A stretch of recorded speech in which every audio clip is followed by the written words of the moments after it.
The whole reason that Trump wants peace in Ukraine is to lower the price of oil, which by definition will lower inflation, and then job accomplished. And if you noticed, the negotiations for Ukraine happened or are happening in Saudi Arabia. Why? Well, because the US, Russia, and Saudi Arabia are the three largest oil producers in the world. The single unifying factor throughout the world at the moment, oil. And bringing oil down, which brings inflation down, which accomplishes a multitude of. And that unbelievably simplistic view of the economy is why we're going to be in the trouble we're in. And we've watched this movie before. Bringing down oil prices will bring down inflation. But what if it doesn't? When I say we've seen this movie before, it's because we have. In 2019, oil was roughly $10 a barrel cheaper than it averaged in 2018 because Donald Trump crashed the oil market. Why? To bring down inflation. The problem is inflation actually rose in 2019 versus 2018 with $10 a barrel cheaper oil.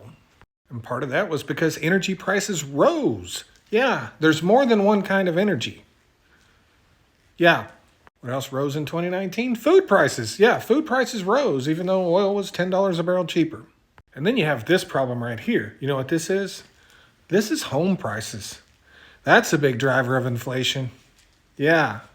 You know what did not help home prices in 2018 and 2019? Donald Trump's tariffs on lumber, which he has re-implemented now this time around again on Canada. Yeah. And when you know it, ever since he started running his mouth about tariffs on Canadian lumber, look at what has happened to lumber prices in the United States. I wonder how that will affect home prices and inflation. The notion that simply lowering oil prices is going to fix everything is a very rudimentary, elementary level of thinking when it comes to the economy and inflation. Very much so.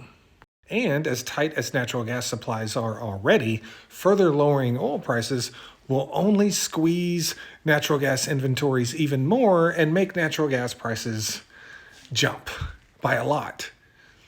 And guess where we get a lot of our electricity? From natural gas. That is correct.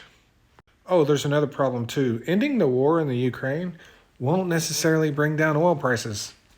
Yeah, because Russia's still producing all the oil they were before. Yeah, they're just selling it cheaper because of the sanctions, but they're still producing it and it's still on the market. And they are going to do absolutely nothing to lower oil prices, and so is Saudi Arabia. They're going to do nothing. Their economies are far too dependent on the current price of oil. And when adjusted for inflation, it's already really cheap. So what does all this add up to? It adds up to lowering the price of oil is a long shot at best, short of collapsing the entire economy. Yeah.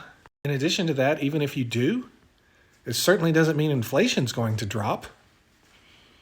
Not enough to matter. But let's say you do get inflation to drop. Let's say you get inflation to drop enough to, lower those interest rates. Yes, let's lower interest rates in an already tight housing market. If you think this climate home prices is bad, let's try that. Yeah, that will have the opposite effect on inflation you think it will. Lower interest rates will mean higher home prices. Our economy is much more complicated than just oil prices.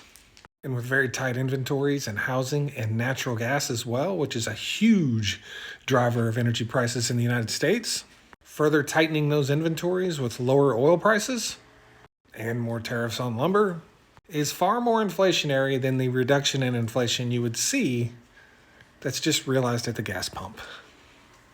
Yeah. Thanks.